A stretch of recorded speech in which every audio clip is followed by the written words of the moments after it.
President Donald Trump switched from kinetic to economic warfare with his blockade of Iran's ships and ports is an attempt to end the conflict without a new U.S.-Israeli onslaught. The operation's rationale is that if Iran can't export its oil and import vital commodities, it will suffer such ruinous financial and humanitarian consequences that it will have no choice but to accept U.S. terms to end the war. This may be a sound bet. An economy already shattered by sanctions could quickly suffer critical food shortages, hyperinflation, and a banking crisis. It would be a neat solution if Trump matched Iran's bid to strangle the global economy by partially closing the Strait of Hormuz with his own decisive maritime maneuver.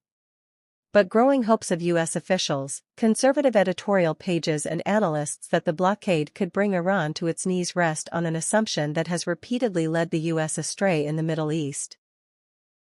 The strategy assumes that Iran will respond to the pressure in a way that Washington perceives as logical. Recent history, however, suggests that U.S. adversaries, such as Iraq, Afghanistan, Russia, and Libya, often do not act according to Western calculations of their own national interests. The hope is that Iran's leaders offer concessions to alleviate the blockade's eventual extreme repercussions. The plan also hints at an unspoken hope that deteriorating economic conditions could set off new internal political dissent and test the regime's grip. And in the long term, it plays into the obvious need of Iranian leaders to create economic growth to rebuild after a relentless U.S.-Israeli bombing campaign. But the idea that Iranian leaders will view the stakes in this way may be a leap.